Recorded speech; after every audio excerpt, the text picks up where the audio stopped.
generation. And the reason I wanted to do this is because I've been thinking a lot lately about social media and what role it plays in my life. How involved do I really want to be in social media? I'm not really enjoying Twitter at the moment. I feel like the bots have kind of taken over. I feel like Facebook's kind of died in the same respect. And whilst I do like interacting with friends and people online, I tend to do that more in closed and private groups now, more than I do across timelines.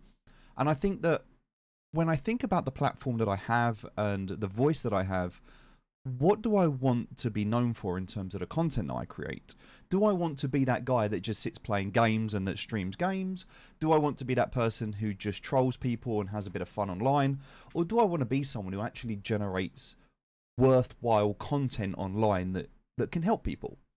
And I've always wanted to help people. That's always been my modus operandi. And so this is a way for me to be able to do that. And so the purpose of this video series right now is going to be, we're only going to be doing an hour today. I'm going to aim to do an hour on each video, but we're going to talk about from the absolute beginning what it takes to generate wealth. And so, hey guys, how you doing? By the way, if you're here, welcome. We're streaming on Facebook, Twitter, Twitch, and on YouTube. So all 4 platforms. So I can see the chat. It should be showing up on the screen as well. How you doing? Hope you're good. Hope you're well. All right, so what's the purpose of this video series? What am I doing and why am I doing it? Well, let me just take you back and talk about this weekend and what happened over the weekend and why I arrived at this point here today.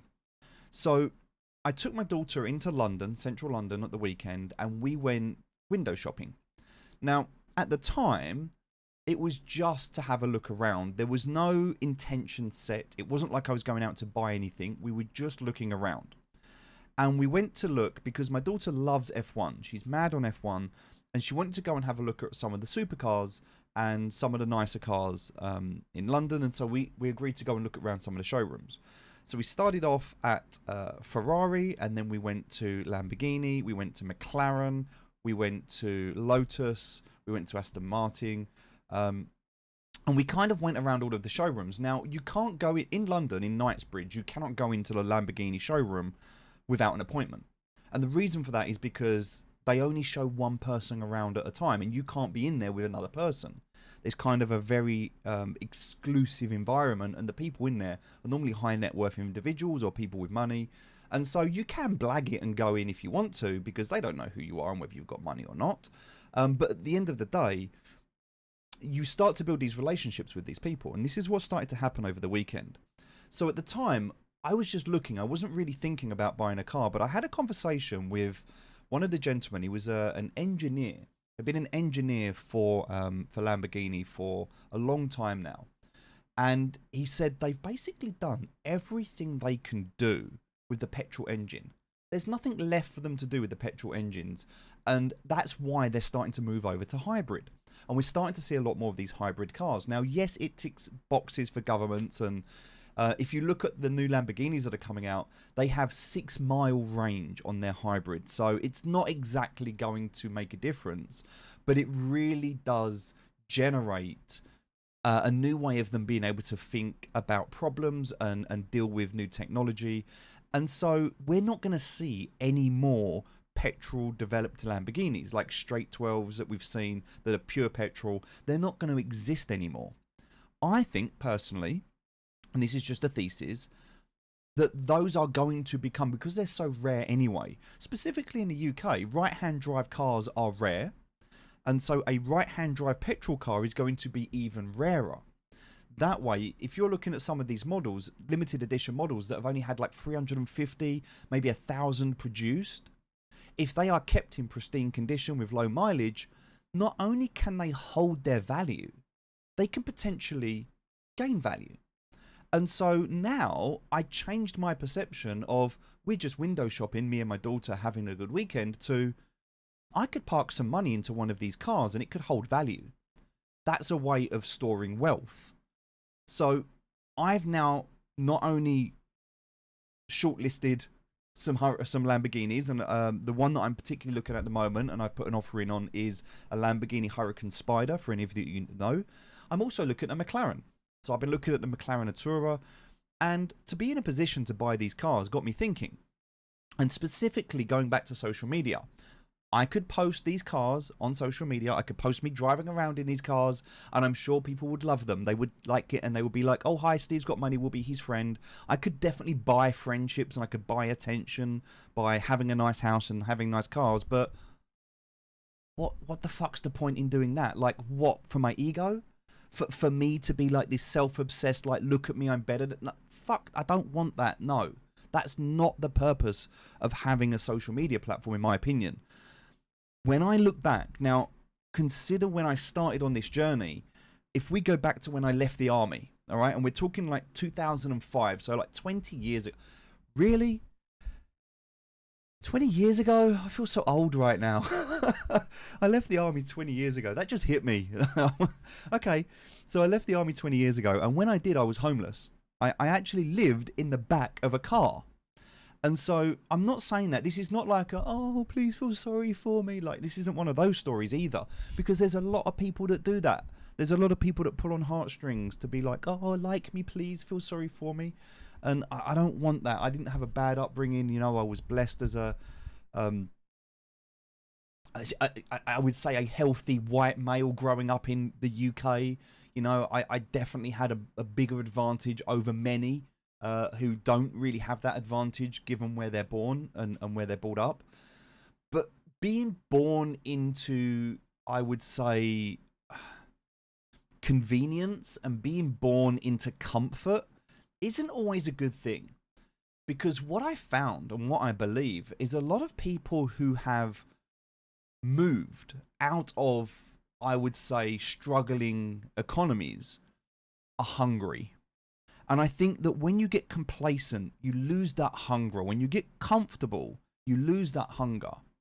And so I will check, Kev, I will check that question. Give me 1 second, mate. I think you lose that hunger. And I think that people get very complacent and very content. And what I found now is that, and specifically in my timeline, now I know there's different timelines, but if I look on my Twitter feed, it's predominantly people playing Web3 games.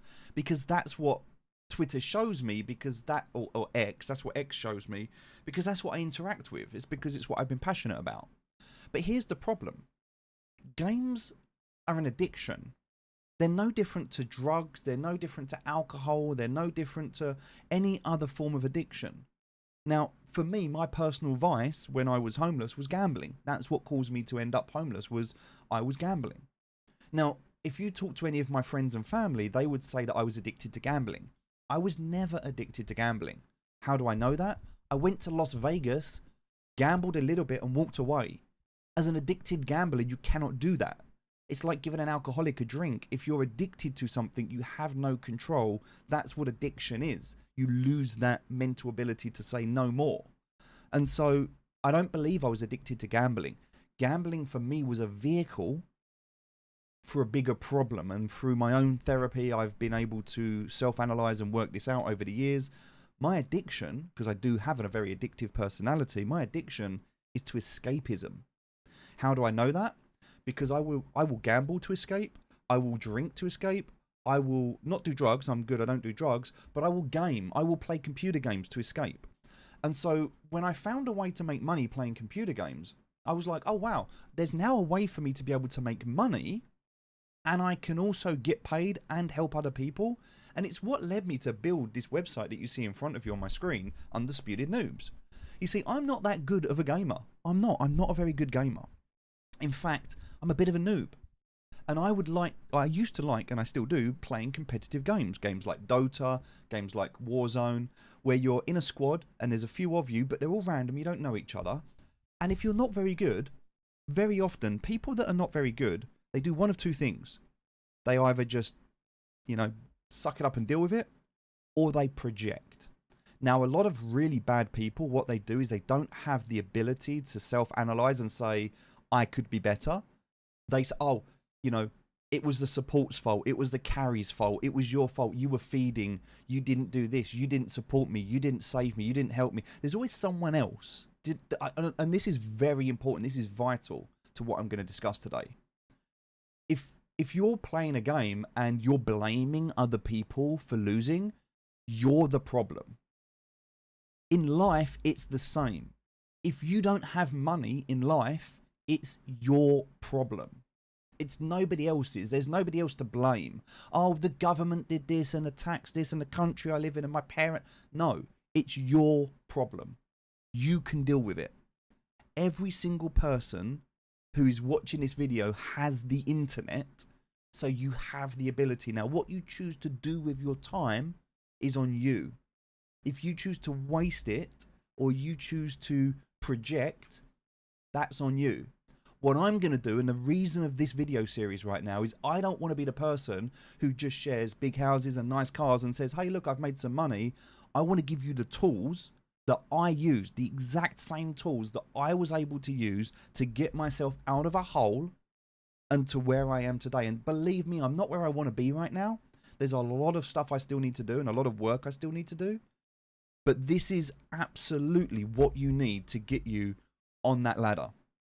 To be able to generate wealth. So let me just go back and be respectful to Kev. I want to answer his question. Let me just quickly look at the chat.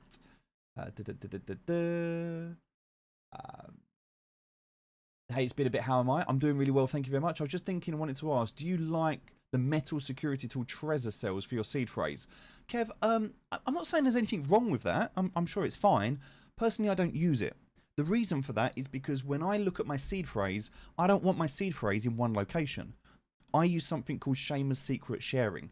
That means that you split a password into multiple pieces and store it in separate locations.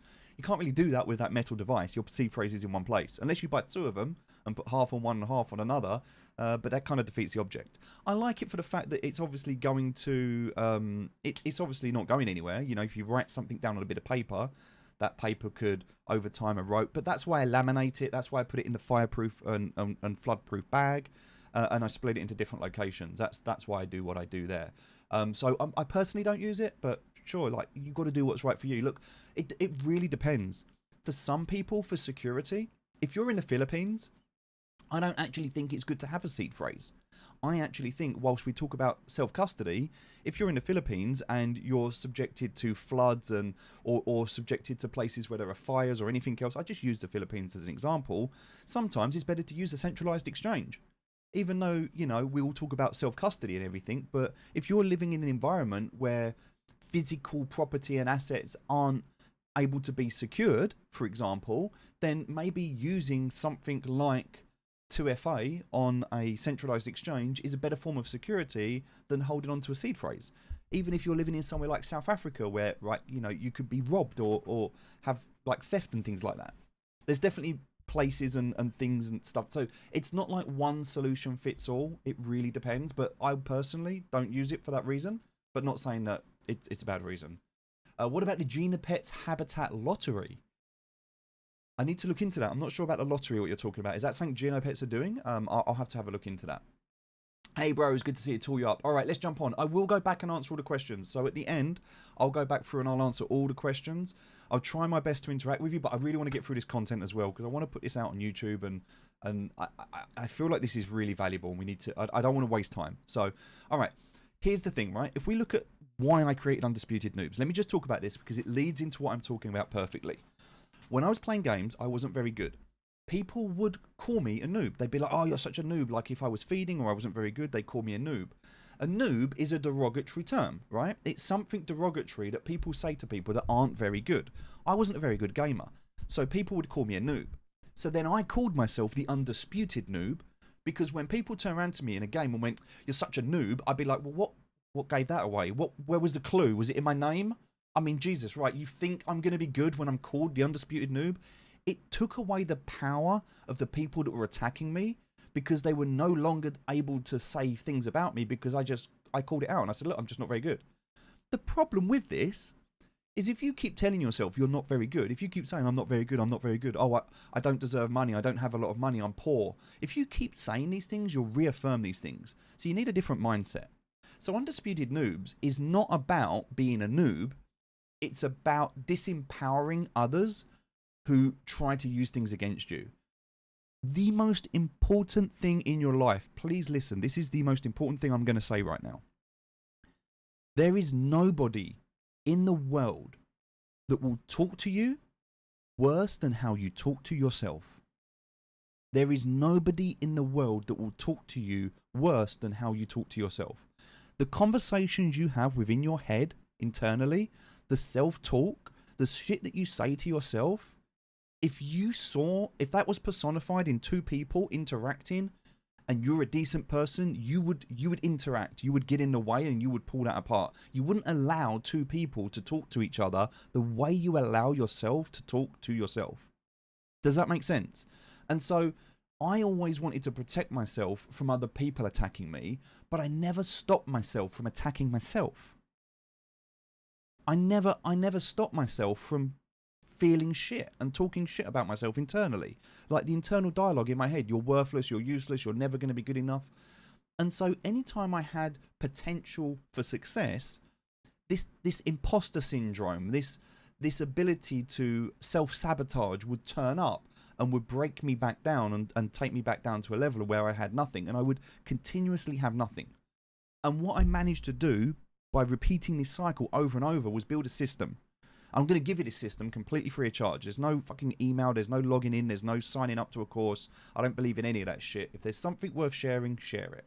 And I truly believe this is worth sharing. So there's 4 things, right? And I talk about people before profits, but this does not mean people instead of profits. In the last bull cycle in crypto, I put people before profits. I paid out every single bit of profit I had to help others. What I never did was take profits. This time, me first. I'm putting on the oxygen mask. I'm going to look after myself first, and it's what I'm doing right now. And so, this is what I believe in, all right? I really, truly do believe in this, right? These core values. You have to be respectful, but this is not about being respectful for others. It's about being respectful to yourself. You have to be respectful to yourself first. How can you respect somebody or something if you don't respect yourself? You have to be respectful. What does that mean? That means you have to create positive habits. Do you drink, right, start at the basics, the very basics of life. Do you drink enough water throughout the day? I'm not talking about alcohol. I'm not talking about smoking cigarettes. I'm not talking about doing drugs. I'm not talking about drinking energy drinks. Do you drink enough water, 2+ liters per day, every single day? If not, that is the first habit that you need to build. You need to get a piece of paper and you need to draw on it a very simple 30-day grid. Monday through Sunday, 4 weeks, 7 days a week, and each day you need to drink. I do use flavoured water, but this is 2 liters of water. I drink it every single day. I make sure I top it up in the morning. It's done by the afternoon, or by the evening. It has to be. I do more than this. Sometimes I'll do 2 now. What does that mean at the start? It means you're going to piss like a racehorse. You're going to spend so much time in the toilet, but your body will adapt. If you go to the toilet, trust me, I promise you this will make a difference. If you go to the toilet and you have a wee and it's yellow, you are dehydrated. If there is any colour to it, yep, yellow pee is bad pee. If you go to the toilet, this is so simple, by the way. Newsflash, the most important things in life are simple. They're not complicated. If you want to generate wealth, you do not do it by being smarter than other people. You do not do it by figuring out things that other people don't know. If you want to generate wealth, you do it through consistency. This is the number 1 rule. Consistency wins every single time. You will make more money consistently by being consistent. If you win the lottery, or if you bet on a meme coin and you generate money very quickly, you will lose it just as quick because you are not used to it, you're not accustomed to it, and you don't feel like you deserve it. If you make money quickly, you will spend money quickly. Consistency is key. When you look at a growth curve, a healthy growth curve starts small and gradually over time goes up, and that's what you need to do. You need to be able to do that. It's important. And so, hydration is the first thing that you need to do. You need to be respectful to your body and to your mind. Your body is a reflection of your mind. If your mind is not in a good place, then your body is not in a good place. If you think, oh, fuck it, I can't be bothered to exercise today. I can't be bothered to go for a walk. I'm not going to drink today. If your mind isn't doing the things that respecting you, your body will be a reflection of that. And so will all of your relationships. And also, by the way, when you're hydrated, you think clearer. You're sharper. You're better. You're better at playing games. You're better at thinking. You're better at doing things. So just stay hydrated. Be positive. As I said, like, you have to be positive. How you show up when things are bad is just as important as how you show up when things are good. If you show up and you're always blaming people, you're the problem, all right? If you can't see the problem, it's you. Sorry, but that's just the reality of the facts. If you can't see the problem, it's you. You need to stay positive. You need to be able to accept, do you know what? This is my fault. The reason my life is the way it is because of me. It's not because of the country I live in. It's not because of my parents. It's not because of someone who stole from me. It's not because of a coin that didn't make it. It's not because of a network that went down. Not because Ethereum gas was too high. It's not because Solana crashed. It's not because the founders did a rug pull. It's because of me. It's because I made bad choices, or I didn't make the right choices. Because you can leave, you can move, you can get up and go. There's so many things you can do to change your life. And if you haven't changed it, that's on you. Whether you want to or not is a different thing.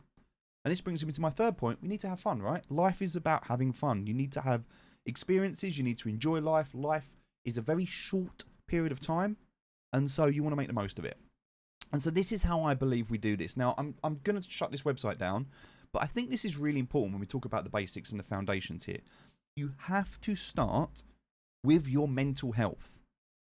Right? Mental health is the foundation. It is the core. It is the bedrock. As you can see in this pyramid here, or this triangle here, the mental health is the ground level. If you do not work on your mental health, nothing else matters. How can you do that?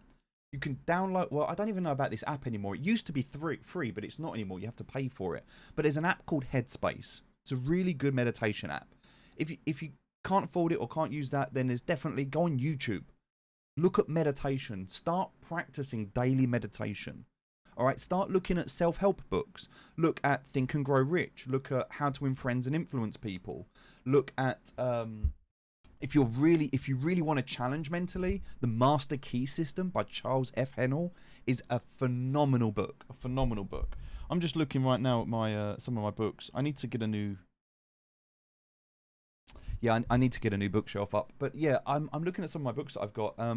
Think and Grow Rich, The Master Key System, How to Win Friends and Influence People, Rich Dad Poor Dad. These are great books to read. Right? They're all going to help you with your mental health. But also 7 Habits of Highly Effective People. Steve Covey. There's a lot of really good books out there that you can read that are going to help you to build that foundation. And if you can't be bothered to read, audiobooks. Most of these books you can download for free. You can listen to on Audible, or you can just listen to them on YouTube. You don't even have to pay for them. So get these books. I promise you these books are going to help you get started. And then start to build habits. Physical health is the next level up. When your mind is in the right place, you will want to start exercising. Get fresh air every single day. Make sure you go for a walk, even if you don't want to. When you're depressed, when you're down, you won't want to do this. There's nothing worse when you're feeling depressed, when you're sitting there slumped in your chair in your room, sitting at your computer screen, fighting the world because you're angry with Twitter. There's nothing worse than being slumped, you know, having bad posture, having just a really bad lifestyle. It comes from that mental health. So fix your mental health, fix your physical health. Once you've done that, start going for a walk every day. Turn that walk into a jog. Start doing some exercise. Just even if it's 5 or 10 minutes, just get that heart rate up. Make sure you're hydrated, as I mentioned. That's important.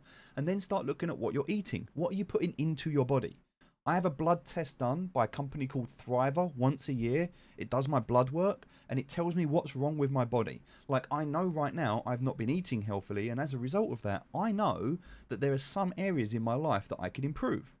And it tells me that. I get this actual feedback. You know, every year your car has to go in for a service or an MOT. Yet we don't have to do that for our own bodies. And I think it's important that we do that. And so when I look at this, and by the way, I'm just opening this app on my phone so that you can see it. Here we go, look. These are the results of my last blood test, you can see. Most of the stuff is normal, but there's a couple of things that are abnormal. And if I click onto this, it actually tells me. It brings it up and it says, this is what's wrong and this is what you can do to improve it. So having this feedback, starting to get this feedback is really good. It tells you. So I can see in my body, when I look at what's unhealthy in my body, triglyceride. I don't even know what that is. I have no idea what it is, but it tells me, look, it was in a healthy range. It's now not in a healthy range. And if I click on it, it actually tells me, I get these doctor's notes and they tell me this is exactly what it is. And I can't read that, but it says, This compares your triglycerides to your good cholesterol. High levels are associated with a high risk of cardiovascular disease. Understanding this result, and you can go through and see about it. So when you're in a position to do this, looking after your physical health is key. You get one body. That's it. One body, one life. That's it. So you need to make the most of it, right? And you might be thinking, yeah, but what's this got to do with making money? I want to make money. If you don't look after your mental health, you're not going to be in the best physical shape. If you're not in the best physical shape, emotionally, you're not going to be in the best shape. If you don't have your mental, physical, and emotional health in order, there is absolutely 0 point in focusing on your financial health. When you look at this pyramid, and this is vital for you to understand, the financial health is the tip of the iceberg. If you imagine an iceberg, and have you all seen that picture, that image, the one of the iceberg? Have you all seen that picture of the iceberg where the tip of it is above the water, but 90% of the mass is under the water?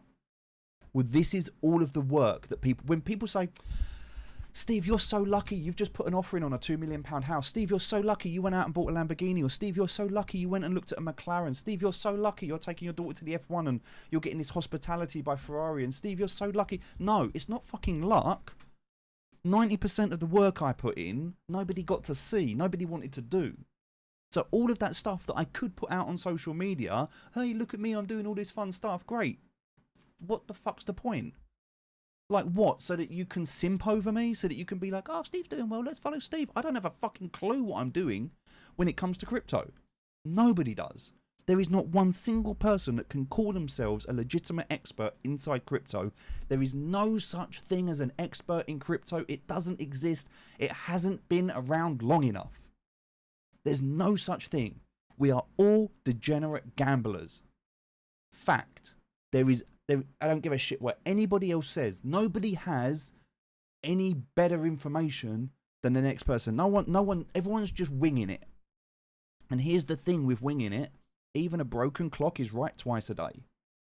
And so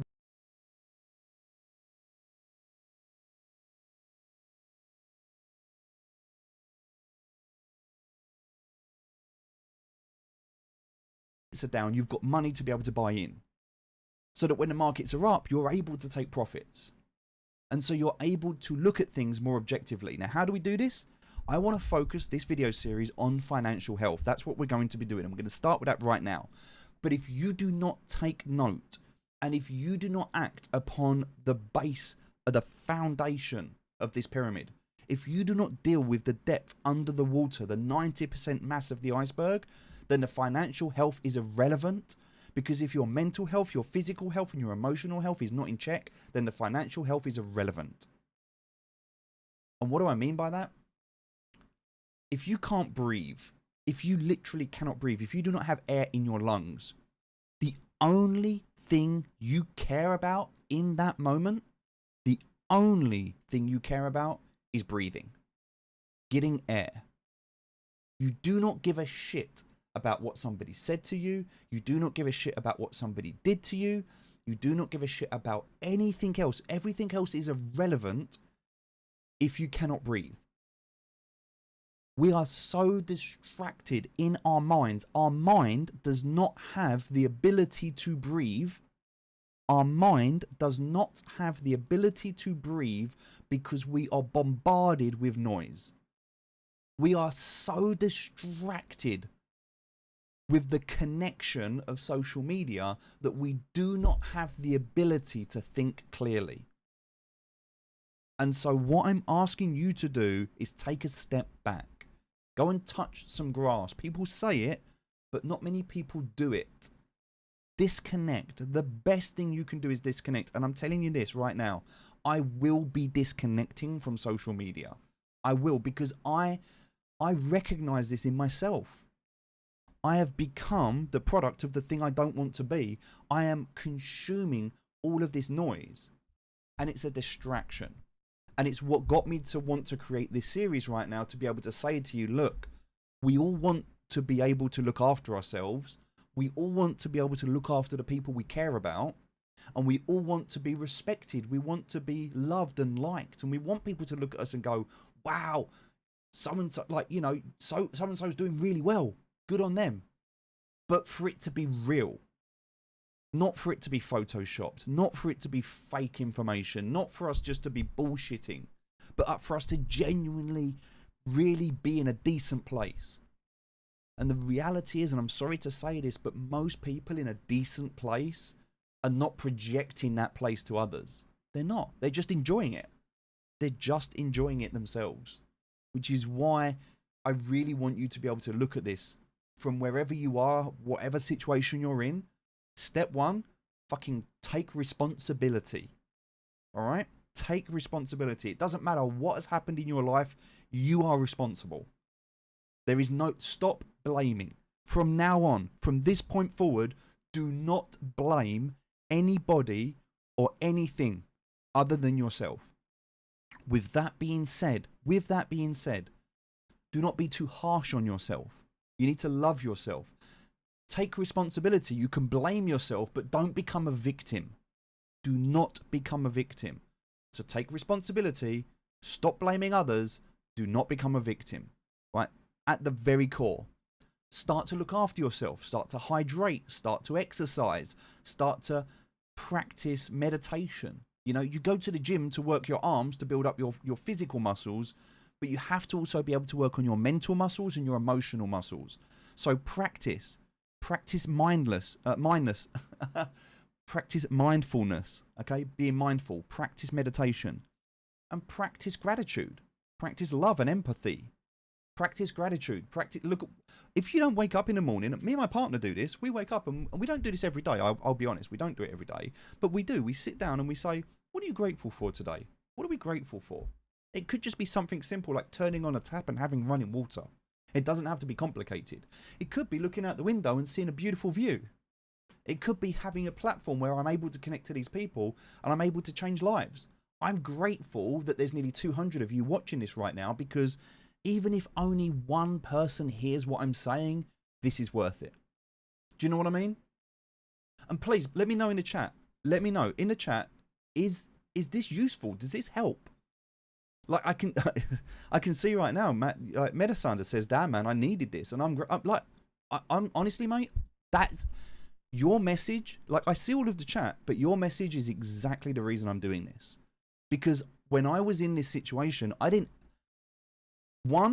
This information, I don't know if it wasn't around, but I never saw it. I never saw this information. I'm not saying it wasn't around, but I never saw it, and so I want to be able to provide this to anyone that needs it. Because when I was going through this, I kind of felt like I was alone on this struggle. And believe me, it's been a fucking struggle.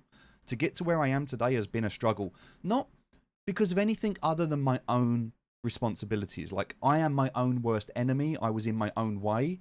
People say that if you can't see the terrorist in your business, then it's you. I was my own terrorist, you know? And so, yeah, I'm talking from experience here. Yes, man, this is what I say all the time. Face reality, take responsibility about your stupid moves. You need to know where things, you need to know wrong things and take care and be able to be better than you was yesterday and the day before. Yeah, exactly. And that's the other thing. This is only a battle with yourself. You're not competing with everybody else. You're just competing with yourself. And at the end of the day, all we're looking for here is a way for you to generate stability, whatever that means to you. So anyway, let's go back and get away from this side now. Hopefully this makes sense, right? This is why I created my guild. This is the core ethos behind Undisputed Noobs. I wasn't just trying to be a gaming guild that made money in Web3. I wanted to educate people. It's why we set up the, for those that have been in the guild for a long time, this is why we had the counselors. I'm not a counselor. I'm not able to give this information and to help people, but I have partnered with charities and I have partnered with people, and I do have some information I'm going to be able to share with you. There's somebody that I'm looking to work with now who's going to be taking over the guild aspect, and I'm going to just focus on creating this content that I find to be valuable, but somebody else is going to take over all of that side of things. So if you're struggling, if you're in a place of needing help, because sometimes, here's the other reality, there is nothing wrong with asking for help. Not begging. I'm not talking about begging, but there is nothing wrong with reaching out to somebody and saying, I need help. And if you genuinely mean it, people will help you. And sometimes the voice inside our head is so loud and so repetitive, and we're so conditioned that we are not able to change it. And we need somebody to help us. Sometimes it's as simple as somebody that just talks louder than you. It's somebody that just repeats stuff more often. We see it with children all the time. I see it with my daughter. Sometimes my daughter gets something in her head, and sometimes I will be a voice that is louder than the voice inside her head, so that the only thing she can focus on is me. And I'm able to direct her away from the stuff that's going on with herself into a better place. Sometimes you need that help. That's what therapists do. Now, obviously, some of them are just interested in, keeping you on a hook and for a retainer. But ultimately, you're really looking to be able to change. And if you can't do it on your own, there is nothing wrong with getting help. And I'm not personally able to do that. It's not my area of expertise, but I know people and I'm connected with people in the Web3 space who can do that. And so we're going to be talking more about that in the future, all right? But here we go. Let's get away from this side of things. So we've talked about this. Let's talk about the first thing I want to talk about today. So you're going to look after your mental health. You're going to look after your physical health. You're going to look after your emotional health. If you struggle on any of those three areas, reach out, talk to me. I will connect you with the people that can help you overcome those challenges. All right. And we'll look to get some content out around that. But for now, I want to focus right now on the financial health. So I'm going to assume you've got the basics. All right. If you haven't, that's fine. Go away and get them. But I'm going to assume you've got the basics. Hey, just seen my tweet on thinking about setting up in Dubai. So I'm talking to some advisors at the moment. There's some actual people that have been saying that there's no real benefit of setting up a trust fund in Dubai. Not from the UK anyway, because the problem is from the UK, you can't set up in Dubai just for tax. Like, I know you're saying no tax, but if I have a UK company and a Dubai company, and I set up a Dubai company and a UK company, and I set up a trust fund in Dubai, it's going to be seen as tax evasion. And that's not the reason I'm doing it. So I need to look at, I'm thinking about setting up in Dubai, not for the tax purposes, but I'm thinking about setting up in Dubai because I've got a lot of friends over there. There's a lot of businesses over there. I believe that there's a lot of opportunity over there.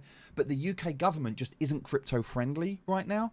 And I'm not actually able to use certain exchanges. I'm not able to transfer funds. I'm not able to take part in certain projects. The UK limits my ability to work, and also it compromises my security.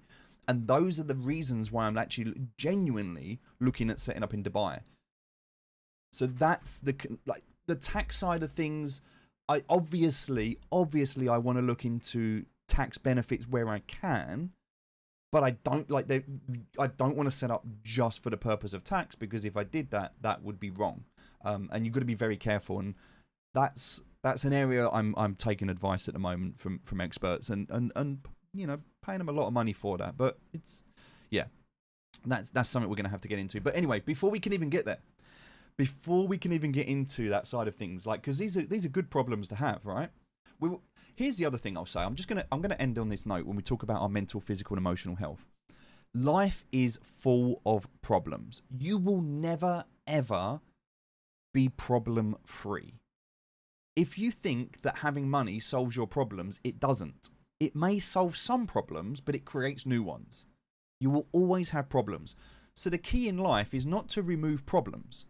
The key in life is to always be bigger than your problems. If your problems are bigger than you, they consume you. If you are bigger than your problems, then they are no longer problems. They're simply just challenges. They're just obstacles you need to step over. If you think of a problem as a brick wall, you have three basic options, right? This brick wall, let's just imagine it's as wide and as tall. You're not able to go over or around it. It is a brick wall that goes as far as the eye can see, up, down, left, and right. This brick wall, you basically have two options. You are either going to run through it, or it's going to stop you. It's as simple as that. You're either going to be able to run through this brick wall, or this brick wall is going to solve you. Because if this brick wall is bigger than you, you've only got those two options. If, however, it's just a little tiny brick wall, 3 or 4 bricks tall, you could simply step over it, move around it.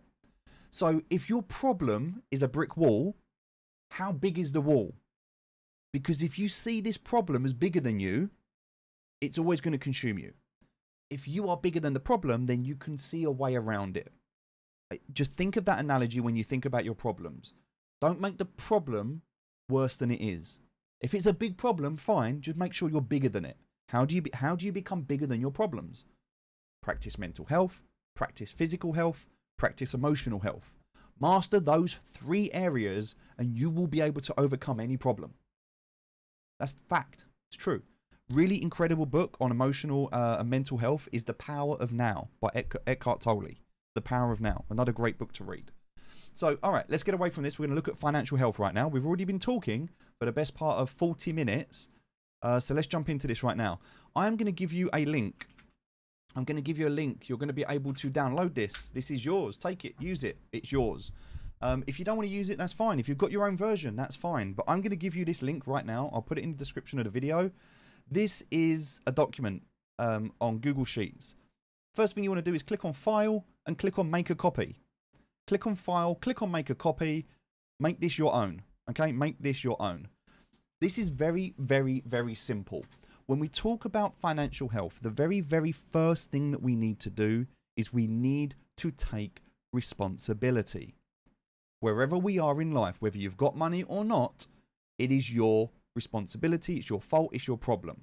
And so you need to be able, and by the way, I feel like I just need to, I probably just need to spend a little bit of time cleaning this up. I'll do this now. So before you make a copy, let me just sort this out.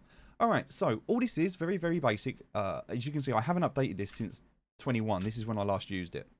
So I use this every single year. Once a year, I will sit in this and I will work this out.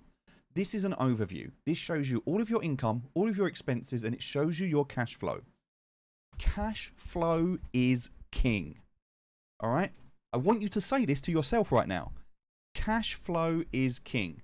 Hold on a second. If it is asking for... All right, you're saying it's asking... Right, 1 second. Let me see what I can do with this. Hold on. Let me see. It shouldn't be. It shouldn't be locked. 1 second. Let me see what I can do. Hold on. Anyone with a link? Boom. There you go. Right, now you've got it. Now you can get it. I've updated the access. Sorry about that. You do not need to request access anymore. I just needed to check. It's now public. Okay, so this is a public document. It's called Public Budget 2024. So you've got income, expense, and cash flow. Cash flow is king. Cash flow is king. What we are looking to do is we are looking to acquire assets that generate cash flow. We're then looking to use that cash flow to buy more assets. And that is the cycle of wealth generation that we're looking to build right now. I was with headphones. Can you please mention that book about mental health? The Power of Now. The Power of Now. By Eckhart Tolle. There you go. This is the book, A Guide to Spiritual Enlightenment. Eckhart Tolle. The Power of Now. Recommend this book.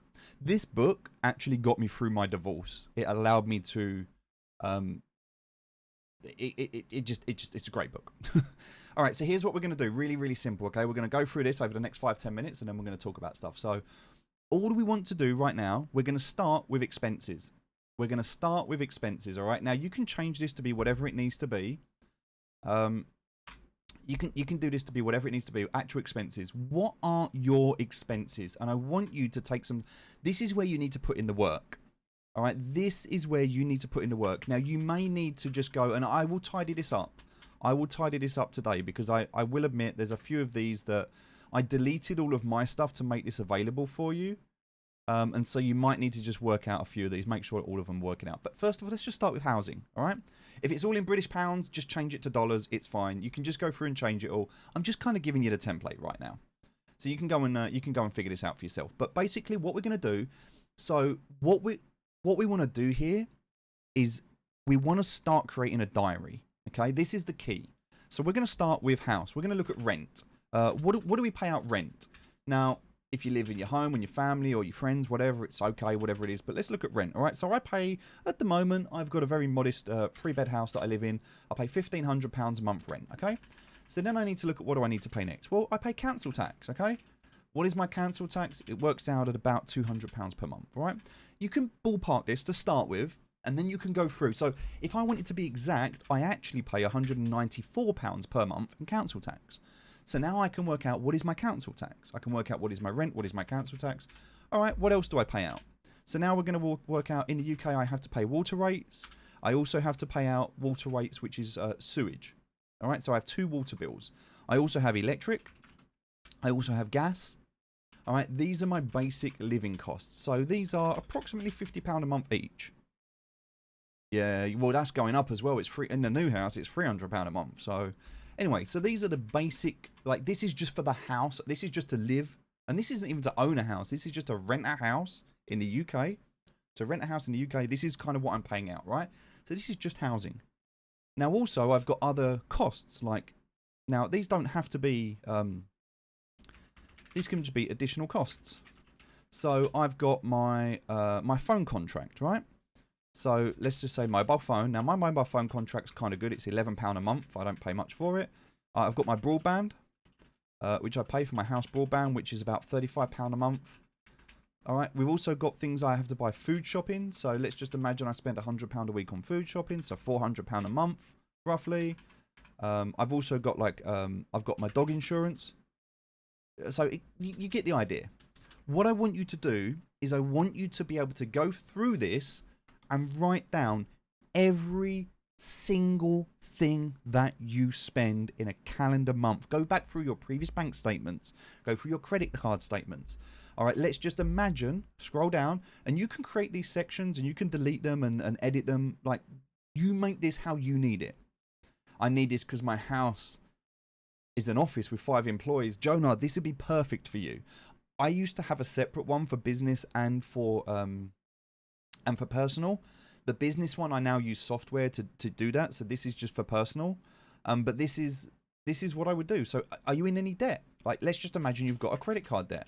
I actually do have a credit card, and I've got £1,500 on it. It's not a lot of money. I just use it to keep my credit score up. So I think at the moment, the debt on that is about £400.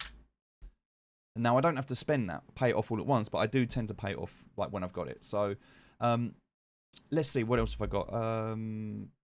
There's no other debt that I can think of, but this is a really good one for you to have, and we'll talk about debt in more detail. So what else have I got? I've got a car. All right. So if I look at my car, I've got I'm going to call it diesel, but I guess all right, we can call it gas if you like. I've also got my MOT, which is once a year. I've also got to tax the car, and I've also got insurance on the car.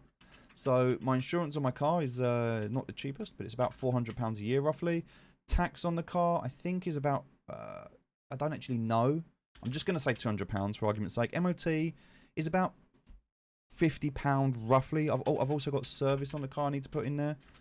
So servicing the car once a year is about £150. So that's, I'm going to say that's about £20 a month. I'm going to say there. Gas is somewhere in a region where I'm probably spending about £50 a week. So probably about £200 a month. MOT is probably like £5 a month because you're paying it off yearly, right? So now what we're doing is we're building up this big picture of everything and what it costs. All right. Now, as you can see here, you need to make sure these sums are correct. This doesn't go all the way down. But then I can actually remove a lot of this because a lot of these I can delete. They're not even required. I will clean this up. But the concept is for you to be able to go through this and work everything out. And what it's going to do is it's going to give you this total. So my outgoings at the moment are £3,565 per month. All right, and I haven't even included everything yet. This is just the basics. And this is genuine. This is real. This is what I spend. I've also got my dogs, my dog insurance. We've got dog food. You know, this doesn't include any clothes that we need to buy. It doesn't include any medical bills. It doesn't include going out. It doesn't include insurance. Doesn't include savings, investments. Doesn't include anything else. Doesn't include Netflix. You know, I want you to be real. I want you to consider Spotify. I want Google Cloud, Pornhub, whatever it might be. If you've got a subscription, I want you to add it. I want you to be real. I don't want you to go, I'm not adding that. Oh, that doesn't matter. If you've got a subscription, if you pay for something, add it. You don't need to share it, but add it. I want you to put everything down here so that you know what it costs, because this is where, for some of you, this is the first time you're ever going to look at this and go, shit, I didn't realize I was spending so much money. Because here's the thing. You might only be spending £10 a month on Netflix, or $7.99 a month on Netflix. You might only be paying $5.99 on Spotify. You might only be paying $2.99 on Google Cloud. But they add up. And before you know it, by the time you've added up everything you spend, that figure at the bottom, it can become quite scary. Okay? Now, this is your expense. There's a separate tab at the bottom for debt. If you are in debt, if you have debt, let's say a credit card, let's just say there was a bounce back loan in the UK. Let's just say I owe some money to HMRC. Let's just say, Uncle Sam, I don't know, I'm just making stuff up, let's just say I owe mum some money, all right? Let's say I borrowed, I don't know, £1,000 off mum. Let's say I don't even have an Uncle Sam, but let's just imagine I do, and I owe him £500. HMRC, let's say I owe him like £5,000, right? Bounce back loan, let's say it was like £25,000. Credit card, let's say I've got like £1,500. All right, now you can see I'm £46,500 in debt. All right, this is just an example. I want you to do this for you. Now, I want you to figure out, what are your repayments? Yes, so what happens here is the repayment. So let's say we're spending out on the credit card £20 a month, and on the bounce back loan is £50 a month, and at HMRC, or let's just say it's like more like £200 a month, I don't know. This is going to be £50 a month, £5 a month, and let's just say £25 a month, right? We're spending out £300 per month, all right? So now when I come across to expenses in debt, because there is one here for debt, what I would do here is I would just add, and you can automate this if you want, but I would just add £300, right? Because that is your monthly expense in debt, all right? And you could just put see debt sheet or whatever, I'll change this just to make it a bit smaller. Again, I'm just trying to give you the tools. I can't fix this for you. I can't do this for you. But what I can do is I can give you the tools that help you. This is the first thing that I did. What this is accountability. This is accountability. This is you taking control. This is you making a decision saying, I am in control of my financial future. I determine my wealth. And even if it is not where I want it to be right now, this is my way of creating a plan to become wealthy. You cannot fix a problem unless you first understand what that problem is. If you are going to be bigger than your problem, you first need to lay out that problem. You need to make sure you understand that problem. And so if you want to be wealthy, you need to know what money comes in and what money goes out. Right? That's the key. Now, if you're in debt, let's just say this is what's now outstanding, obviously, priority. Well, HMRC are going to put me in jail if I don't pay them, so they're definitely top priority, right? They're high. High, first, whatever you want to call it. All right? Mum, I love her, but she's not important. Uncle Sam, not really that important. Bounce back low, medium. Credit card, medium, right?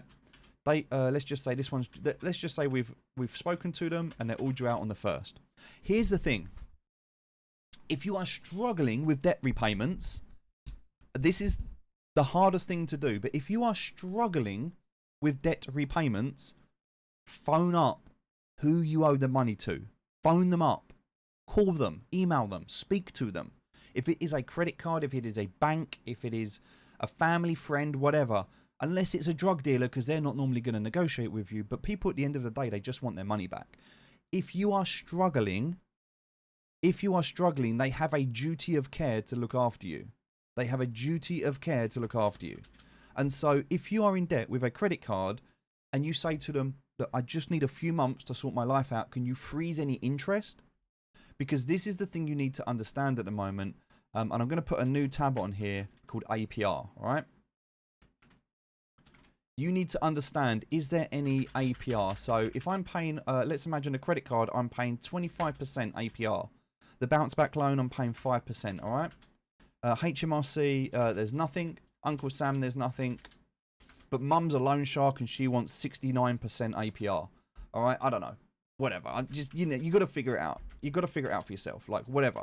But you want to pay off the highest APR first. So whilst this one is a high priority because there's risk associated with it, this credit card is also now a high priority. Why is the credit card a high priority? Because the APR is so high and it's crippling me. Because I'm paying off more interest than I am repayments. So you need to make sure that the very first thing you do is you get your debt cleared. So I would be phoning up the credit card company and saying, could you please freeze my APR for the next 3 months whilst I get my finances in order? They will do it. I promise you now, they will do it. Now you can do this, or look at another credit card where you can maybe do a balance transfer. Now, if you're not in a position to do that, you've got to deal with it. All right. Look at your living expenses. Go back to your sheet and look at your living expenses. Where are you spending your money? All right. Are you able to cut any of these down? You might look at this and you might just be like, shit, I didn't realize. I didn't know I spent that much on cream tea, or, you know, I didn't realize I spent this much on planting forests in the Amazon every month. Like, I don't know, whatever it is you're doing, but there might be some hidden expenses that you wasn't aware of that are just eating away. And I've seen this so many times, and I was doing it myself. Then we come across to the income sheet. Really, really simple. So I make my money through consulting. I have my business, and I make all of my other money through meme coins. All right. So let's just say for the month of April through consulting, I made £5,000. Let's just say that my business generated me £20,000 this month. And let's say through meme coins, I made 2.3 million. All right. Because we want to keep it realistic. So, all right. Let's not joke too much. All right. Let's just say I made £500 in crypto this month. All right. So I've made, and let's put these down as, let's just say I made, £2,000 through the business, and let's say I made £1,000 through consulting. All right, there we go. So I've made £3,000. I've made £3,000 this month. So now if I look at my forecast, my overflow, I've made £3,000 this month, but I've spent £3,465. My cash flow is negative £465. The first thing that you need to do, and you want to be able to do this within 3 months from today. So we're in April right now. So within the next 3 months, so April, May, June, by July, if this is negative in the next 3 months, you want this to be positive. If it's positive already, amazing. If this is positive, congratulations. But if it is negative, then you need to do one of two things. The first thing you need to do is, what can I change here? All right, well, let's say there's not really much here. I don't actually have much wiggle room. All right. But you need this to be positive. Now, that's the first thing you need to do. So let's just say I can freeze my debt so I don't have to pay any debt at the moment. All right, I've freezed off my debt. And let's just say that I don't drive as much, so I don't drive as much. And let's just say I really budget on my food. All right. I know, how about you stop being in debt? Yeah, well, you know, that's the other thing as well, right? You've got to live within your means. There are so many people, when they start to get money, they go out and they buy a big house, a fancy car. You know, this is what I'm saying. You need to make sure that if you're doing these things, you can afford to do it, and you're not just racking up debt. You know, when I'm talking about going and paying cash for a house and paying for it outright, it's very different to getting a mortgage. And you might look at a mortgage as not being debt, but you still owe money at the end of the day. So you're still going to have repayments on that. So now if I go back to the overflow, now, because I've managed to adjust my expenses, now I'm in positive cash flow. The other way you can do it is you can look at, well, how many hours do I have in a day? Is it okay to start whenever you want? Start now. I mean, there's no better time. It doesn't matter if you didn't do this before. You can always go back and do it. But at the end of the day, you want to just start. Sometimes going back can be overwhelming. Sometimes this can be overwhelming. And so what I want you to do is I want you to remove any of that overwhelm, excuses, remove any of the reasons to not do this. The mentality and the mindset that you may be in right now, you might be listening to this, but look, I can give you the keys to the kingdom. I can set out I could give you the winning lottery numbers. Unless you go and buy the ticket, it's irrelevant. You have to take action. Most people simply won't take action. This goes back to what I said at the start of this recording, or this stream, and it is live, by the way. And wait my balls, what is my percentage goal saving interest on my cash flow? I'll let you know. Consistency is key. Goes back to what I said at the start. Consistency is key. All right, so Now, all right, let's say I also have a little bit of spare time, and I've done a bit of trading. And let's just say that my trading is now generating me another 1,000 a month, right? So now my income is a little bit higher. Now, again, I might just need to change this because, there you go, it wasn't accounting for everything. But now I've actually got some cash flow. So what can I now do with this cash flow? Well, now I can actually look at buying some assets so I can spend some more money. So let's just say, all right, I've got, I don't know, £1,000 worth of cash flow. What can I do with that? Well, maybe I can go and buy some Solana, or I can go and buy some crypto, or I can invest it in, whatever that may be. Property or whatever. Buying cars that hold their value, whatever, it doesn't matter. We're not there yet. The stage we're at the moment is by documenting everything and understanding where we are. And everyone's going to be in a different situation. So you need to understand, what are your expenses? What is your income? What is your cash flow? You need to understand everything so you can deal with it. If you want to be wealthy, you need to do this before you do anything else. So Wait My Balls says, hello, what is my percentage, my goal for saving interest of my cash flow? So if I've got cash flow, you obviously want to make sure that you've always got some money available. There has to be some cash available. If you look at my bank accounts are empty. I keep £1,000 in my bank, and that's it. And then if I need more, then I'll liquidate or I'll move stuff, but everything else is locked up. I am cash poor. I am very cash poor. All of my money is locked up in assets, whether it be crypto or whatever it will be in at the moment. Now, that can cause some real liquidity issues, but when I look at what my expenses are a month, I normally make sure that I have, through whatever channel, I normally make sure that I have money available that if I need to quickly liquidate and get more cash flow, I can. An example, in the UK, we have a service called NS&I. Now, this isn't available everywhere. If you're in a different country, I don't know what it looks like, but it's the National Savings and Investments, nsandI.com. So what we can do here, I'm not going to log in, but just to give you an example, is there's different ways to save. So in the UK, we can have premium bonds. Premium bonds is a way for me to be able to put £50,000 into a premium bond, okay, and I'm making approximately 4% a year. Now, it's done as a lottery, so what this basically means is that every month there is a draw, and I may win and I may not. So some months I may not get anything, other months I might get something. So I have £50,000 put into premium bonds. Now, you can do this in your own name, your kids' names, you can do it in your family's names, whatever. And you can win. You can win anything from like £25 up to £1 million, right? Every single month. And at any point, you can withdraw that money. So if I need quick cash, it takes about 48 hours. I can withdraw that money. So I've always got quick access to £50,000 if I need it. And if I spend it, I can just top it back up again, right? That way, I don't need to sell crypto. I don't need to sell something quickly at a loss just to be able to get this money out. If I want to, I can take this money out. It's like a savings account. Some people have ISAs, whatever. So you might have something like that, right? So if I look at my expenses, let's say it costs me £3,000 a month. Let's say I have a month where I don't have any income. I know I can always acquire £3,000 out of one of my savings accounts. It's not just cash sitting in the bank. It's actually doing something. It's earning me yield. It might not be a lot, but it's something. And so the idea behind this is you've always got access to funds. You want to build up, I would say, in terms of cash, like available cash flow, you want to have at least, at a minimum, 6 months of living expenses. So if your living expenses account for £2,865, then you really want to have, now let's just imagine this, right? So for example, if I'm going to take that, and I'm just going to say that's my monthly expense, and I'm going to times it by 12, all right? And then let's just say I'm going to divide that by 2.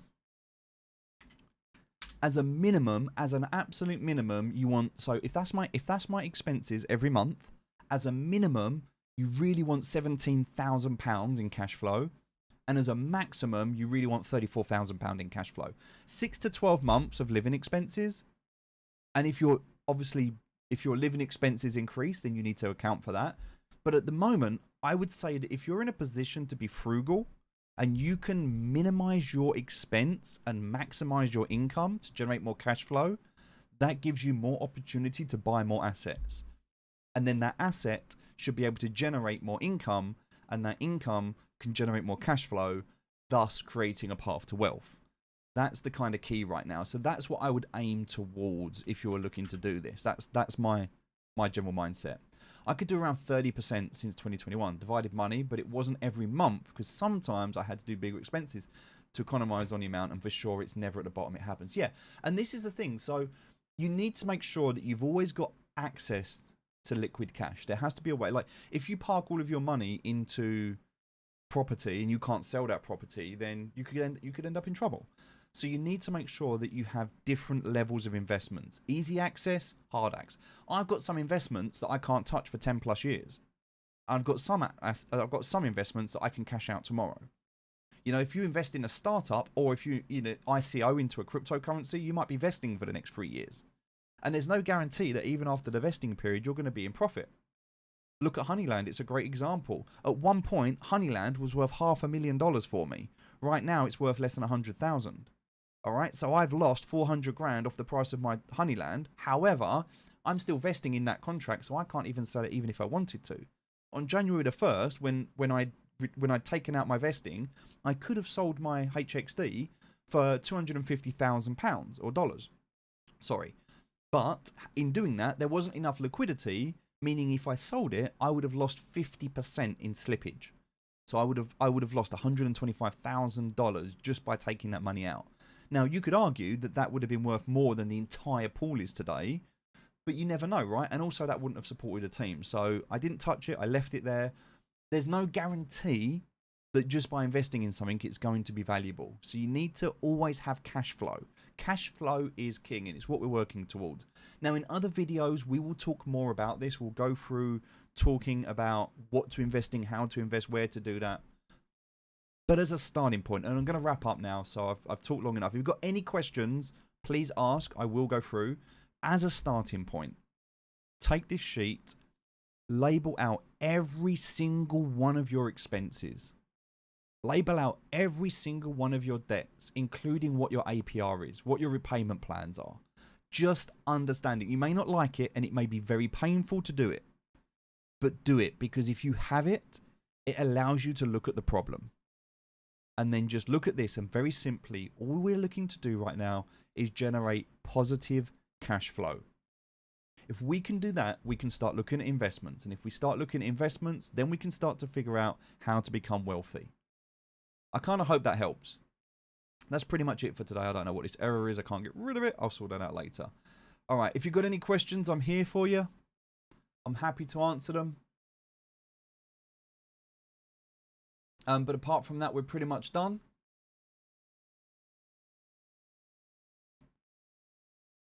Find some time to do part one. Luckily, I know it'll be positive, which makes it even easier, bros. Nice. Yeah, definitely. And this is the thing, right? There's no right or wrong answer here. There is no right or wrong answer. I know that the majority of people listening to this right now are involved in crypto, and I think crypto is an incredible place to be. But when you look at the market and you look at the blood in the market right now, I look at some of these tokens. Look at Render right now. Right, Render went down just recently to $6. It was at $13 recently. Right now, it's at $7.50. Like, you want to be able to buy right now. You can't buy right now if you don't have cash flow. So it's not about cashing out your crypto. It's about having other forms of income that generate cash flow that allow you to buy in when the market crashes like this. So I joined a Discord, but when I apply for membership on his site, it doesn't work. Metasander. Don't apply for membership right now. I'll be honest with you. The membership side of things, I'm not really at the moment. I'm not managing it. I actually need to take that down. I need to make that unavailable at the moment. So it is here. There is a whole portal that you can go through. There's a load of stuff where, look at this. This was all built out. It's amazing. Like, there's all of this stuff here, all of the different games that we were playing. I even had like stuff for Genopets and stuff like this. I had my treasury here where I'd be able to select all the different games that we had, and you'd be able to see, but it's all broken. None of it's working. I paid a developer to do it, and I paid a lot of money to get all like for different people to be able to work on this. And unfortunately, it's yeah, I just need to find someone that can work on it. And this is not my area of expertise, but I'm not focused on this at the moment. It was lovely what we built. It was great. I'd love to continue with this and continue building it out. But at the moment, it's, yeah, just don't worry about it for now. It's on my list of things to do. It's just not been a priority. But yeah, if I look at the markets right now, you know, the markets are in pain. They're suffering. I look at a lot of these tokens. I look at Rune right now at under $5. Right? I look at, and here's the other thing as well. There's no guarantee. And it will be. Cheshire, we'll get it back. So here's the thing for those of you that don't know. I got sabotaged a few years ago, and my heart kind of left after that. I never really got the passion back in the same way. We did a lot of really cool stuff. The markets tanked, Axie crashed. I don't know. I don't look at Web3 gaming the same way. I don't honestly, I don't think Web3 gaming has a future. I genuinely don't. I think that 90+% of the Web3 games being built are going to die. I think that a few will make it, but ultimately, I just think the Web3 narrative just doesn't survive. And it's sad to say. Sad to say. I just can't see it being a sustainable model. I really can't. It feels more like Tulip Mania at the moment. Am I keeping my Genesis Genopets and my Genesis Habitats in the future? Or am I going to sell it? I am keeping everything. I'm keeping everything. I haven't sold anything. The only assets that I have for sale at the moment, and actually I don't know if I can. I think I'm contractually obliged to keep those habitats. I think some people did sell them, but they're changing. So the whole thing with Genopets is it's all changing right now. So there's not going to be any maintenance in the future. So that's going to be cool as well. There's a lot of stuff that we can play with.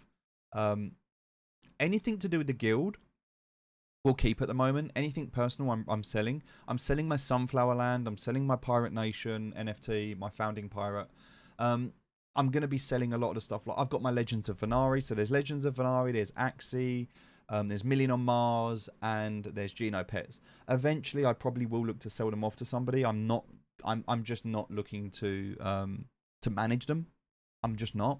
So yeah, eventually. But for now, I'll be keeping them. The whole purpose of them was they were meant to be cash flow generating assets, right? By the NFTs allow you to make money in the game. The money is the cash flow. So that was the concept behind it. They're just not generating cash flow. But that's not to say they won't. When the markets pick up, you know, it'll be good to see. But look, we can see right now, if we come down to the 4-hour chart, we can see, even if we come down to the 15-minute chart, look, over the last 15 minutes, look, we're having another dump off at the moment. We're dumping down. We're going back down to 60,000 again in Bitcoin. So we start to see this. We're seeing blood in the streets. So if we come back up to the daily and we look at what's happening, we're just before the halving on Bitcoin. I want to just talk about this very quickly. Right, if we look at where we are right now, I don't think we are in a... It's hard to say. I don't think we're in an overly bullish place right now. I look at the charts, I look on the daily, we've got a double top that's formed, okay? So a double top, so it does look like we've got this range that we could fall down to. It's very possible. But that being said, we've got the halving coming up.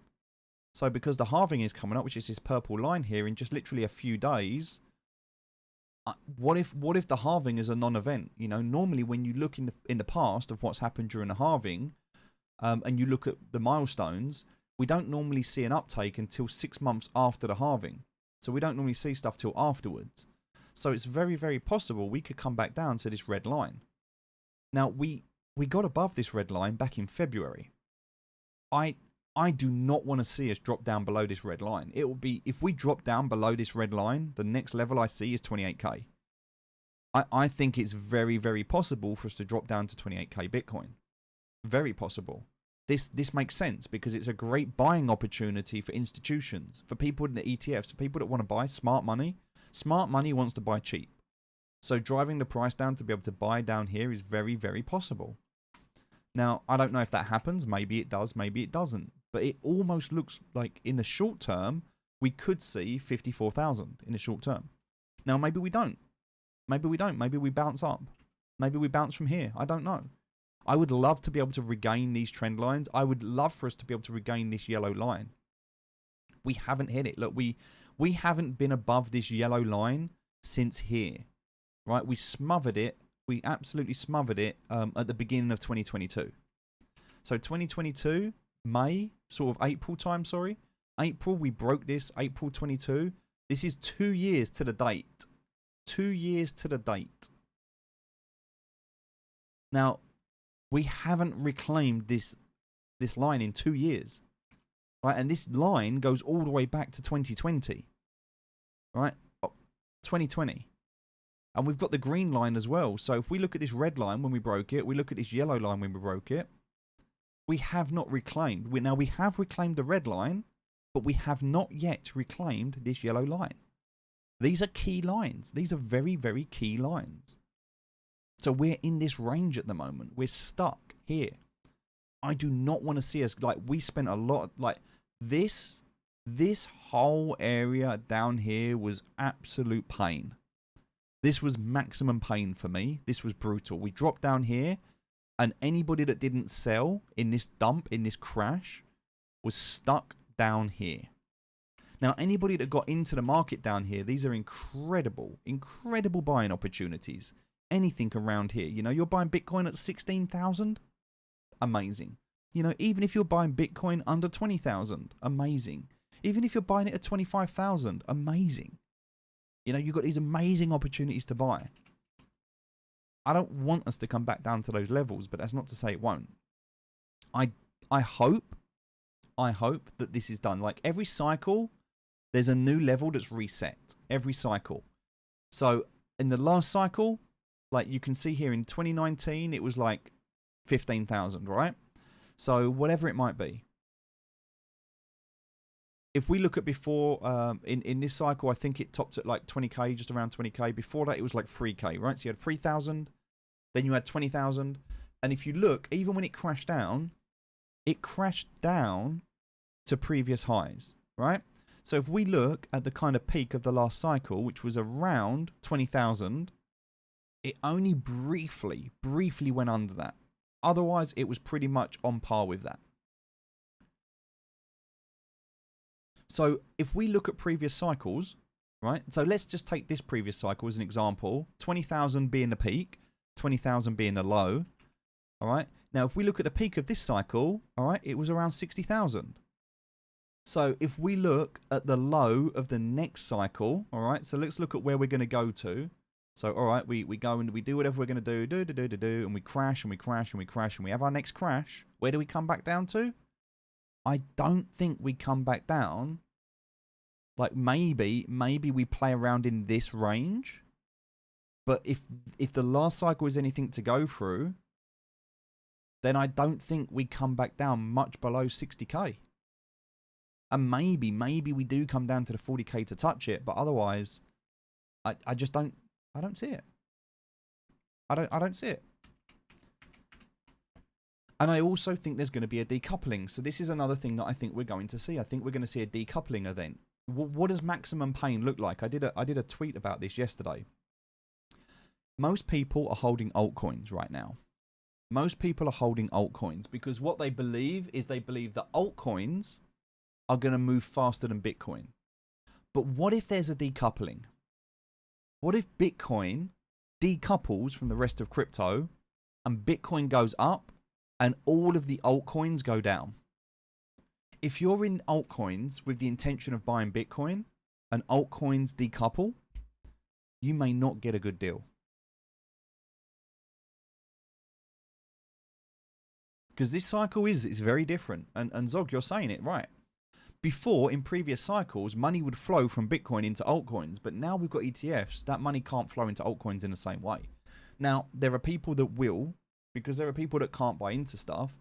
There are people that will buy altcoins. And we've seen it with meme coins. Like the meme coins recently shows us just how much money there is to throw into this space. But I really, really do feel like there are a few tokens that are really going to make it. And there's a lot of stuff that just simply won't. And if you look at some of this, like, look at this. Back in February 2022, I put $75,000 into this. Look, it hasn't come back above this line since. That was $8, which I thought was a good buy. I was putting money into this all the way up to $15. I mean, you look at where it was. This kind of went up to $40. It's currently sitting at $2. Now, PancakeSwap, Cake, this token, there's no guarantee it's ever going to recover. But if it does, this could be one of the easiest 10x's you ever make. If it does. If. Big if, right? So there are definitely opportunities for you to look at these and think, well, maybe. Maybe. Arweave right now. Look at Arweave. Arweave right now is at a great price. A great price right now. Might even come down lower. You might get it below $10 again. Possible. All I'm saying is that if you have cash flow available, you have buying opportunities. And if it keeps going down, more buying opportunities. As long as you believe that it's going to come back up. Now, this is why I'm looking at utility right now. I'm looking at things like Render. I'm looking at things like Quant. I'm looking at things like Arweave, Filecoin, Graph. I'm looking at things like Coty. I'm looking at things like CRO, Solana, AVAX. CRO right now, I love this. I love this. You got to think, right? I bought 3 million CRO down here. Look at where it is right now. I'm still up. I'm still up on my investment. And I'm still up 100% on my investment, even though it's down so bad. This gets up to all-time highs. Where's my investment going to be from all-time highs? From here to here, we're looking at 1,500%. How do I find these coins? CRO. I mean, I was aware of CRO before it was CRO. It used to be called MCO. It used to be called MCO. It was a different token, but this is Crypto.com. I mean, you just have to watch the F1 or look at the UFC, you know, or anything like that, and it's advertised everywhere. I mean, I believe CRO is going to be one of the biggest for mass adoption, and I've talked about this on my channel many, many times.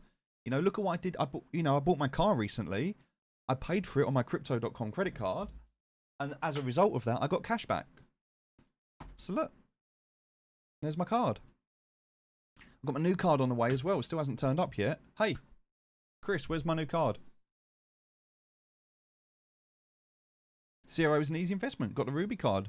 So I've upgraded recently to the top tier. So I've now got I've got 300 grand invested in CRO staking. I'm earning like 6% on that. I don't have to do anything. Stake for 6 months. But I've also got the ability to sell my CRO if I need to. CRO is like my daily use. And I got an email this morning, by the way. I got an email from, let me have a quick look at this, from CRO. So this is actually big news, right? Look, here we go. I'm just going to read this out to you. This was from today. We are pleased to inform you that from the 17th of June 2024, we will begin preparations for your Great British Pound wallet to be provided by Forest GFS UK. It is an electronic money institution authorised by the UK Financial Conduit Authority. What this basically means is we are pleased to inform you that Crypto.com is now an electronic money institution authorised by the FCA and can now issue our own Visa cards from the 17th of June. They're being backed by the FCA. They've now got the ability to issue their own Visa cards. They are being recognised. They are being recognised now, and that is massive for mass adoption. They are aligning with the governments, they are following the regulations, and so that means that we are starting to see with CBDCs and with a lot of these on and off ramps, I think Crypto.com is going to be one of the main players. Like, why am I holding all of these tokens? Because I believe that's going to generate me $10 million in revenue just, well, not revenue, but profit just from that investment alone. That was less than 200,000. Yeah, don't forget FTX. Yeah, of course, right? You've got to get out. And of course, these things happened. I'm not saying they didn't, but we've learned a lot from that.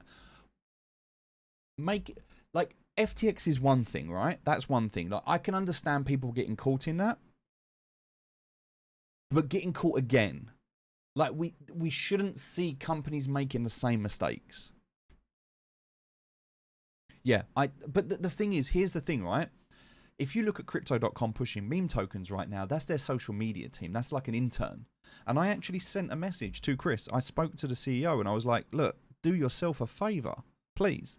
I said, look. So this is Chris. He is the founder, he's the CEO of Crypto.com. And I said to him in the message, you can't read it, but I basically just said, If there's just one thing I could bring to your attention, I think it's vital to consider. Please don't lower your brand into meme coins. I know it's tempting given engagement and narrative. Your social media team are going nuts over farming meme coins, and I really want you to be a better example to be set out in this space. And he said, thanks for your feedback. I passed it along to the social media intern. And then they're still doing it. And they're still... And I get it. I understand as a business, you know, it's attention, right? They need to get the attention where they can. So I get that. But yeah, it does dilute the brand and it's not nice to them to have it. But I also understand, right? You want to be able to get the, like, this is why meme coins work. This is why gaming work. This is why are people doing airdrops? Why are people doing game drops? Why are people doing token launches? Why is all of this stuff happening? Because it's attention. And it's about attention, and then it's about retention, right? So attention is vanity metrics. Oh, I got this amount of people. Retention is more sanity metrics. You know, it's like I've got these people that stayed and kept coming back. So that's kind of all we're looking at the moment. Anyway, with that being said, I hope this has been useful for you today. I hope it's been valuable. I know we've kind of trailed off at the end of this, but I'm at the moment I'm not that confident on the short term. I hope I'm wrong. I hope I'm wrong. But when I look at crypto in the short term, it doesn't look good to me. It doesn't look good to me. It looks very bearish. And I know we've got the halving coming up, and there's a lot of people expecting the halving's going to do great things. I don't know. I don't know. I think the halving's a non-event. I hope I'm wrong. But if the halving's a non-event and we come back down, I think we can see 54k. I'd love to see us recoup. And then the other thing as well, when I look at Honeyland at the moment, I'm nervous. I'm genuinely quite nervous because they're doing this massive airdrop, right? They're doing this huge airdrop, multi-million token airdrop. What are people going to do when they get that airdrop, right? They're going to dump the token. What's that going to do to someone like me that's been holding for 2 years? I don't want to be holding that token when the airdrop dumps. I feel like right now, and here's the other thing, I'm not getting involved in any more Web3 games. I'm just not. I feel like I'm overexposed at the moment, and I also feel like my time is too valuable to be wasting it. I cannot, it doesn't matter what game I play. Star Atlas, I've listed all my ships. Honeyland, I'll probably be listing my bees and my queens. Other games that I've been involved in, Block Lords, all of these other games, Axie, Genopets, Legends of Venari, I simply don't have the time to play them all. And I don't see them generating enough value. There are people in very, very poor countries that will grind 15+ hours a day on these leaderboards and these games. I can't compete. Can't compete. Big time, not a chance. Won't touch it. Selling everything.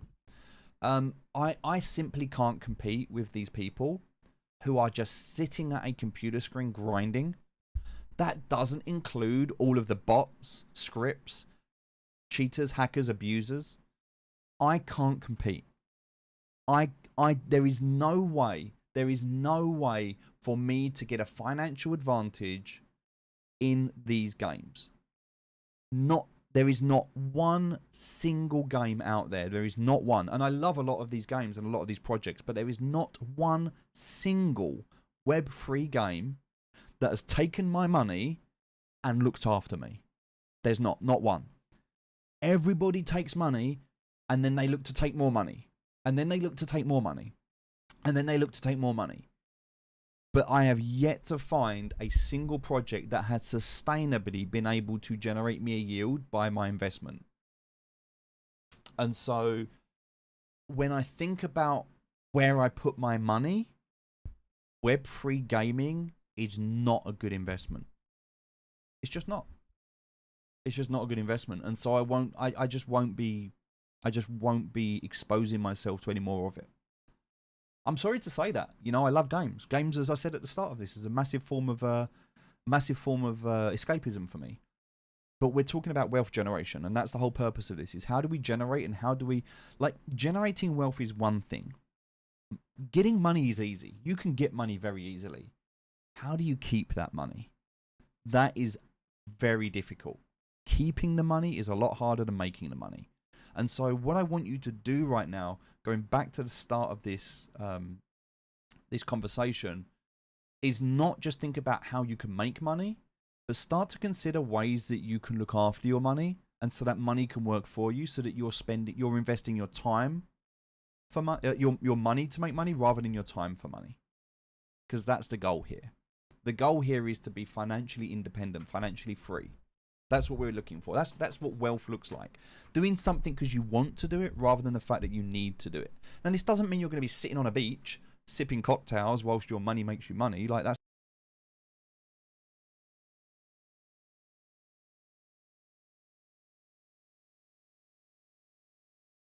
should enjoy. This is very different. It's not like going to a job, right, that you don't enjoy to earn money. So, yeah, anyway, that's the key. Hope that makes sense. Oh, Kev, you're saying you can't hear me? Hopefully it's okay. Oh, I've got some errors coming up with my audio. I'm back now. Okay, all right. I don't know. There's some weird errors coming up with my audio. But anyway, ladies and gentlemen, we're done today anyway. I hope this has been useful for you. I hope you've enjoyed it. I realise we've gone through a lot, so I'm sorry if my mic was dipping in and out. Hoping one part will be taking profits. Well, this is, yeah, sorry if you lost audio for a few seconds. I've got some errors coming up on my screen. This is what I'm doing right now. So one of the things that I did just today, I'll show you this. Let me show you. Hold on a second. I just need to load up the screen. Dun, dun, dun, dun, dun. All right, so a couple of questions that we've got here. All right, so this is one of the conversations. Let me see if I can bring this up and show you. I don't want to show you my inbox and stuff, but hold on. Dun, dun, dun. All right, can I bring this up? How do I open this as a separate window? Hold on. Oh, here we go. Here we go. This is my first conversation I'm having at the moment. So this is with McLaren. So look, it looks like the McLaren Artura. Sounds like the perfect choice. So this is the first thing that I'm looking to get. This is me taking profits, right? Looking at buying cars. So the reason that I'm looking to buy the McLaren is because I really believe that when the cars move over to the hybrid models, the petrol cars are going to hold value.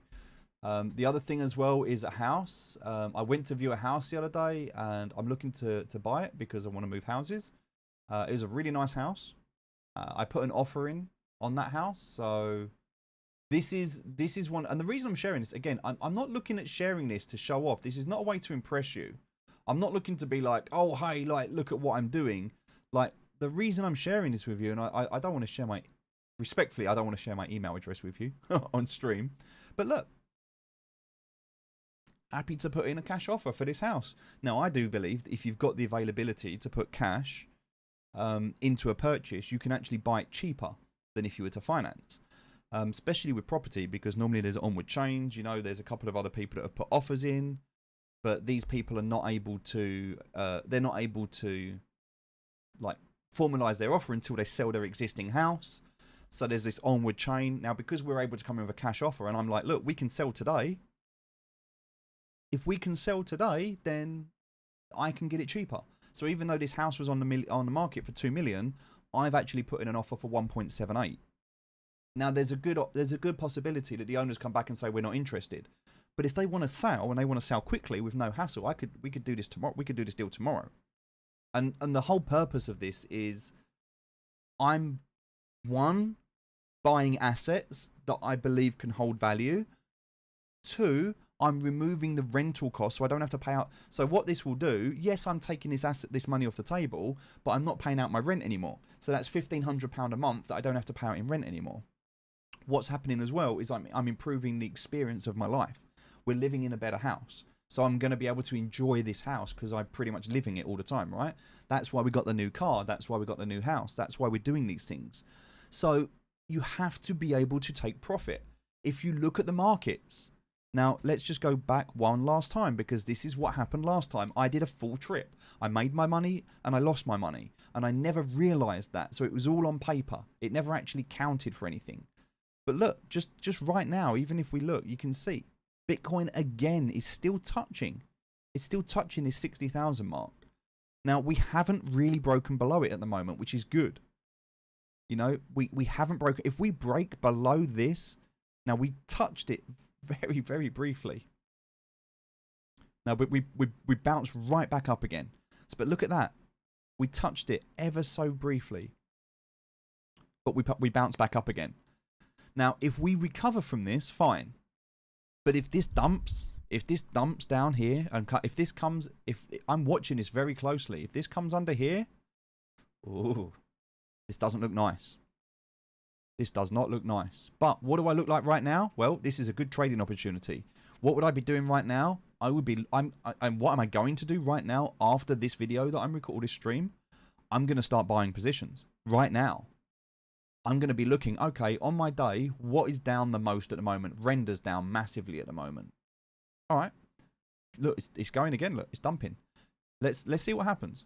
Render right now should be taking a big hit. It did. It took a big hit. It went down again to 7.5. All right. I think this is a good buy for Render. It's a good buy. What else is down at the moment? Let's see if anything's down big. Illuvium's down quite a lot at the moment. Illuvium took a big hit. Ronin down to $3 at the moment. Ronin could be a good investment at the moment. Axie could be a good investment at the moment. Look, they all took a big hit. Solana down to 130. Great investment at the moment. CRO, 12 cents. Not really a lot of play in that, to be honest. AVAX, not really. Rune looks like a fantastic investment right now. Cake looks like a good investment right now. BNB looks like a good investment right now. Quant looks like a fantastic investment right now. Theta looks like a good investment. Theta looks like not a bad investment right now. Yeah. I mean, look. I mean, it's picking back up again, so there's no guarantee that it's going to go any lower than this, but yeah.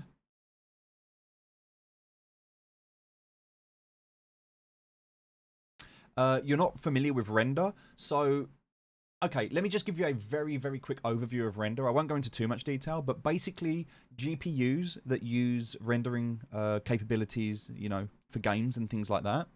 You know how like Google Cloud allows you to rent storage space on Google so that you don't have to have the storage space yourself? Well, Render is pretty much like, imagine you don't have a 4080 Ti, but you still want to play a good game. Imagine being able to hire out the hardware so that they render the GPU for you on the fly. And we started to see this with NVIDIA, right? They started to do this where you can start to do this like cloud gaming, where you can start to use their resources to do that, like to play the games. I don't know how it's going to work with like competitive gaming, but Apple, if you look back, Apple, when they did a keynote a while ago, they're using the technology for render, like the render chipset is being used in the new Apple MacBooks. All right. And so when I look and I think about the future, we think about Unreal Engine and how that's going with development. We think about next generation games. We think about VR. Look at Apple Vision Pro. Look at what Meta have been doing. Look at how VR is moving forward. A lot of people don't have the hardware. Also think about what happens with mining, Bitcoin mining. Now, you're not able to do it on typical graphics cards, but look at what happened in the last cycle with graphics cards, right? Yeah, and look, gaming does that as well. And yeah, pays you their token, rents out your GPU power. There's so many tokens that do this. There's tokens that allow you to map out the environment by using like a dash cam. There's so many different ways you can do this, so many different ways. But the idea is that all of these LLMs and all of this like AI and all of these rendering services, all of these oracles and these quants and all of this stuff, this is where I think we're going, right? Into this peer-to-peer network. And so I do believe that a lot of these tokens are going to go and they're going to explode. And I think that some of them will go parabolic, some of them will die, but the ones that make it are the ones that are kind of embedded into the foundation of technology. Render has partnered with Apple. They're working alongside Apple, so I trust them as a long-term opportunity. I think Render's really good. I also, for the same reason, I think Quant is very good. I think Coty is very good. Like, these are all investments that I think are good investments to hold on to. Filecoin, Arweave, I think these are all very good as well. These are all a lot of my staple core holdings when I think about things like that, like on-chain storage, oracles, quants, things like that. Privacy coins is another one. I think that's the next big narrative. Once CBDCs come out, I think privacy coins are going to explode. So I'm keeping a very close eye on privacy coins at the moment. But yeah, it looks like a little local bottom there. So if you were able to buy into this and you were... Now look, when this dumped down and we saw this pull down here earlier, we could have set our buy orders. I'm too late now. I've missed it. But if we saw here earlier, look, this looks like a potential 2.5% drop. Then I could have gone to render earlier and I could have said, oh, look, I'm expecting like a 5% drop maybe. Oh, yes, from here. So I'm expecting like a 5% drop. And it wasn't far off. I mean, it didn't quite go 5%, but 4% definitely. So I could have caught that. Now, maybe not on that token, but on some tokens, I'm pretty sure we would have seen. Let's have a look over here. Did we get a 5% drop here? Nearly. But 4% we would have been... Now, as a trader, I could do that. And I could quite comfortably. And then look, when that pumps back up here, I'm looking at making like 5 to 10%. If I'm able to make 5 to 10% a week, and I've got a decent trading portfolio, again, that's just more income for me, right? More cash flow. So these are the things I want you to consider. I want you to look at when you're looking at wealth generation, all right? Don't look for the easy money. It's not always there.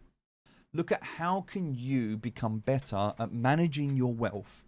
How can you reduce your expenditure, increase your income, create cash flow, use that cash flow to generate more assets. And I'm not talking about buying meme coins. I'm talking about proper allocation of a diversified portfolio that can weather a storm and isn't gambling degenerately on high risk, high reward, but ultimately going to give you a stable return to give you some more comfort and some more confidence in your life, which is what we're looking to do here. That's the goal. Anyway, hope this has been valuable. Hope you've enjoyed it. I know we've run over. I said I was only going to do an hour. We've done like an hour and a half. So I'm going to end it there for the day. So, yep, going to watch the markets, going to do a bit of trading. And I'll do another part of this where we'll follow up and we'll talk in more detail about this strategy a bit later. But yeah, thanks for watching, everyone. I'll see you soon. Take care. Bye-bye.